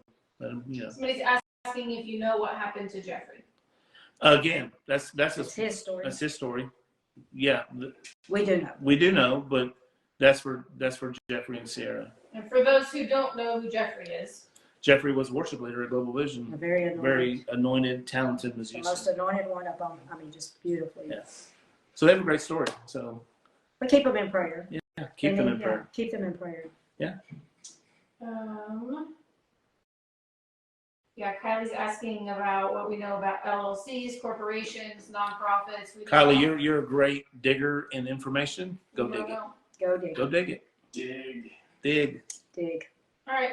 I think that's probably pretty Is that it? Well, look, guys, thank you so much tonight for being with us. I hope this brought some clarity. I hope this brought some healing. I know for us it was long overdue. For our Locke family, kudos. Look, I can't say it enough. What Jen does for Unlocked. Is Unlocked going to be there forever? No. We're going to make a transition, but she does a wonderful job with everybody facilitating all this. Abby's alongside with her, helping her with stuff. And Okay, I need Hazel to clarify hold on, before we get off of here. we have another question. Hazel said I don't know who he is because we talked about a couple people in the comments. He did a live earlier today or last night saying he's selling his house and they're getting an RV and going on the road. Hazel, who is he? Who is he? Well, they have two RVs, so maybe they're getting a third one. I don't know. No, she's talking about. But is it he as in Jeffrey? Is it he as Oh. Bob's is it or Eddie? Because people are asking if Eddie's still driving for Greg and like No, he no, no, was. okay, she said Jason Boggs. Jason Boggs? Yeah, he may be. I mean, the Lord is using him in such a mighty way There's no telling with it. that, and I know he hears the Lord, so. Yeah, he's so on fire. It would not shock me that he couldn't stay still. Right. Yeah. He's got And that's who run he and is. He's out in the world Yeah. doing what we should all be doing. Hey, look, April 6th, family gathering. Woo! Man, look, there's so much going on, and we can't wait to share it with you guys. But look, there's a lot of people in ministry that I've talked to around this country that are getting RVs and getting out and be the hands and feet of Jesus. What does he want? Clean hands, pure heart. Yes. That's what he wants. There's a lot of people getting RVs and going around in the world and being the hands and feet of Jesus. And if Jason's doing that, Watch out, world. come on. Come on. Right. I With think him we have and one. Elizabeth together now, doing what they're doing as a couple, and So If you have any questions concerning Unlock, if you have any questions, reach out to Jen. She'd be more than happy to answer all your questions, help any way she can. She has been wonderful. She will answer. She will. I mean, it may take a moment because she's got them coming in constantly. But this woman speaks from the heart. And if she makes a mistake, she'll tell you. Yeah. She's just one. I mean, that's who she is. If she comes across the wrong way, the Lord will tell her and she'll have to call someone back and say, look, the Lord grabbed me by the neck and said, hey, you talked to this person wrong. So please feel comfortable, reach out. She's here to help answer questions. She is. Well, we're going to get off here. We've taken enough of your time. Thank you. And again, I've said this before, Unlock. If I don't get your friend request, I will. I promise. It takes me a little bit longer. But we appreciate everybody that Unlocked. I know we got a big influx about a month ago, and we're here because the Lord told us. People are coming. They're going to be hurt, and you need to help them. So I hope that helps someone tonight. We love you guys. April 6th, be ready. It's going to be powerful. Love you guys. Thank you so much.